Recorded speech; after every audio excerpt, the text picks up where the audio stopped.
Joining me now is a good friend, Jeremy Corbell. He's an independent journalist. He's released some of the most important videos regarding this. Of course, we had to talk with Jeremy about this entire situation. So, Jeremy, there's been an explosion of public interest in UFOs after the last couple of days and these extraordinary shoot-downs. Just want to get your reaction to everything that's happening here, not only in the interest of the topic writ large, but also this specific instances. What are you thinking about this? Yeah, well, look, the moment this began, people started, texting me, is this war of the worlds? Is this, confirmation? Are they finally dealing with this elusive, what they call UAP now, which is just UFO, same thing. Are we dealing with this mystery publicly forward facing? Unfortunately, the answer is no. The disorganization is incredible. We know there are balloons. We know there are Chinese spy balloons. This is something that has been happening for decades, this specific type. So what we're dealing with is the media all of a sudden grabbing on to these very specific words and terminology, just trying to make everybody feel like this is a new thing. If we really cared about security in the United States on the level, we're not going to shoot a missile at a balloon.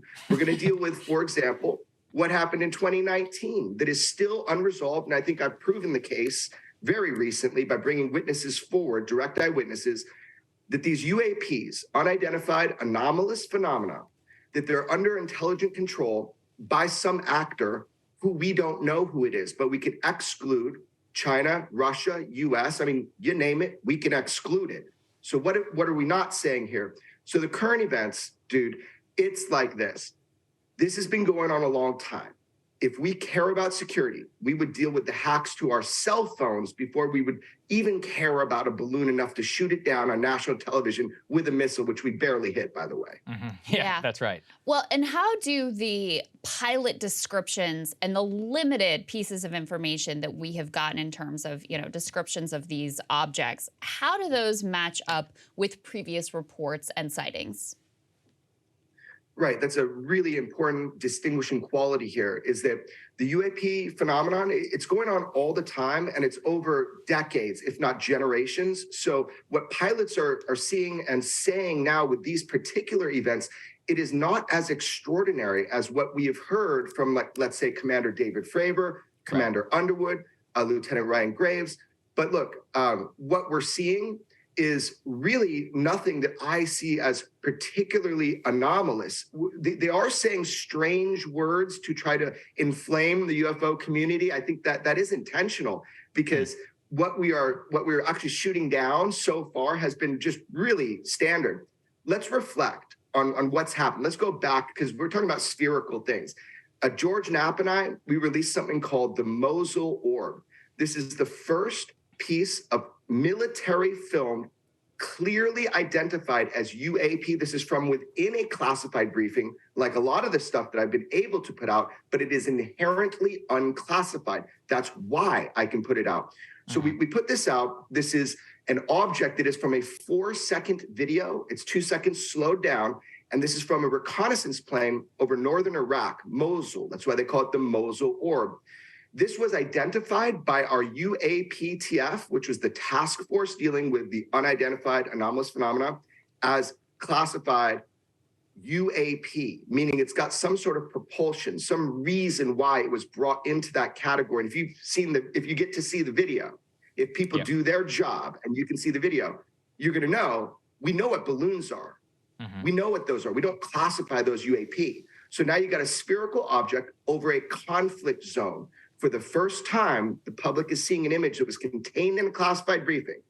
Now, this makes you think about the transmedium capabilities from 2019, when George and I released the USS Omaha video, where our government and the people that are really working this within our government, they said, this is transmedium. These were coming in and out of the water. And indeed, I have direct reports from people who saw that at that time.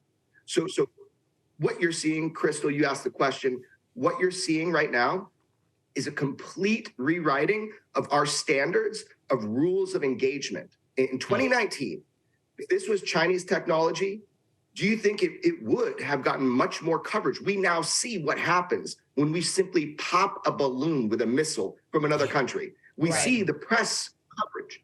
What did we not see in 2019? We had 9 pieces of corroborative visual evidence that I provided with George to the public and mass media. We didn't see this, and we still don't know the origin, intent, or capability of those objects at that time. Where did they come from? Where did they launch? Where did they land? No propulsion system that we can see. And you can see that yourself in that FLIR footage, the black and white footage. That's thermal. You should be able to see flight control surfaces, rotor wash, heat dispersing from a propulsion system. That is not a balloon. That is not something out of control. That is something in controlled flight by an unknown operator. And that slide you're showing right now, that slide was also within a classified briefing, but is inherently unclassified. And it says it right there for you, that they suspect it to be transmedium. Yeah, I mean, look, this is why I thought it was important to bring you on. And in our coverage, it's difficult to distinguish as well. We were like, look, in some of these cases, we're not talking about anything that is even close to as anomalous or described, like you said, by Commander David Fravor or Ryan Graves. One of the things we've been trying to pick up on, Jeremy, is just the level of government obfuscation around keeping as much detail from the public as possible. That's something that you have dealt with now through this entire period. You've spoken previously on the Joe Rogan podcast and elsewhere about how we've actually fired on UAPs, UFOs, whatever you want to call it. These incidents have been covered up by the government. Can you just lay that out for people? I did some of my monologue on this. The level of secrecy and really just the lack of willingness, at least until very recently, to actually want to deal with this issue.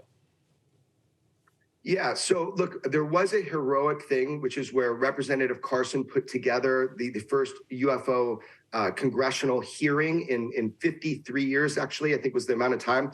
So there are people that want to address this soberly and straight on, but the stigma, that is really the thing. It's very bizarre. The stigma is what causes, as far as I can see so far, a lot of the lack of journalism and the pre-bunking that is done on the UFO phenomenon. But even within our mechanisms of government, it's really stigma. It's like we don't want to admit what's right in front of us, the UAP issue, because it has all of this baggage. But look, you have objects of unknown origin flying with impunity in our restricted airspace. We need to deal with it. Now, there is directed disinformation and misinformation about the UFO topic, and I have dealt with that specifically and personally. I'll give you an example. The only spokesperson for the UAP topic that the public has is Susan Go. Susan Go at the Pentagon. Now, her statements have not only been misleading to the American public, other than when she did confirm, I think because it's so obvious that what I obtained and released was government film footage from active UFO investigations and did show true UAP. There has been an attempt to try to be very unclear to the American public, and she's doing that right now. Whoever is telling her to do it is who we should find out. That image I put out, the Mosul orb, is really important.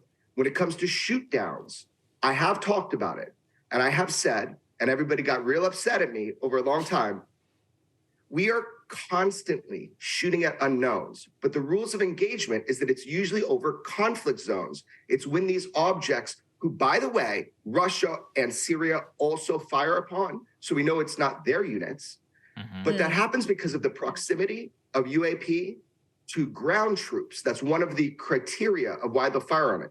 But now we're seeing it over the US.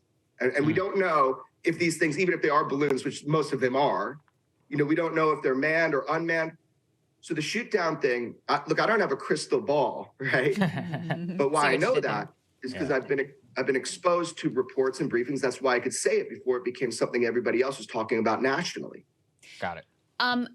I wonder what you make of the theory that this is all sort of like a psyop. It's like a shiny object to keep us all talking and distracted while, some other major event is unfolding. People have been pointing to the train derailment in Ohio that hasn't gotten a lot of media attention. What do you make of that argument that not just these instances, but other reported instances are also part of some broader government psyop? Yeah, I wish I could report to you that we have a well-oiled machine where the deception is really well done. I always feel like I should be, as a journalist, a few steps ahead of the BS, right? Well, I'm about 20, and that's concerning. That's very concerning. So this idea that there's a psyops and we're trying to distract people, that's just not true. You've got maybe on a low level, sure, very, very low. Like, Susan Go at the Pentagon, whoever's telling her not to confirm certain things. But on the broad picture, I think people are really trying their best. I have met some great people within the different departments that basically say, we want to be forward facing on this issue. We realize that the pilots are having to deal with this. So that was why you saw that forward great movement. Congressman Gallagher came up, really threw down for the American public in that UFO hearing. He's kind of like a hero to a lot of people in the world interested in facing this topic. So I don't feel that it is a well-orchestrated and oiled machine of deception. I would like to believe that we were that sophisticated, but I think the bureaucracy, like I'm nimble, I'm on my feet as a journalist. And that's why I think journalists like myself, we can get better briefings than people in Congress or Senate, which is kind of scary. Right. Yeah, I think that's what's so important. My last question, Jeremy, is what should people look for in the coming days? Not only about the shootdowns, but overall on the topic, and where can they learn even more about this? Sure. So I started a new show called Weaponized Podcast with my mentor in journalism, George Knapp, and we have been breaking news with each episode. So what you can expect is more direct military filmed UAPI designated imagery and video, as well as a bunch of great conversations and people coming forward. You call them whistleblowers. I would say they're just telling the truth. Yep. So you expect a lot of that. Weaponizedpodcast.com. Yeah. Thank you. Awesome. All right. Well, we'll have a link down there to the description. Jeremy, really appreciate you taking the time. I know you had to get up early for us. It means a lot, and we rely on you heavily. So thank you. Great talking to you, Jeremy. Thank you for covering this, both of you. Thank you for covering it. Hey guys, ready or not, 2024 is fully upon us now, and Saagar and I have been brainstorming ways that we can really up our game for this critical election. Yeah, we rely on our premium subs to expand our coverage, to add staff, to upgrade the studio. We just want to give you the best independent coverage of this election, which is possible. So if you can help us out, become a premium subscriber today, breakingpoints.com, or the link is down here in the description video. It really means the world to us, and if you like what we're all about, this is the best possible way to keep us 100% independent, working only for you.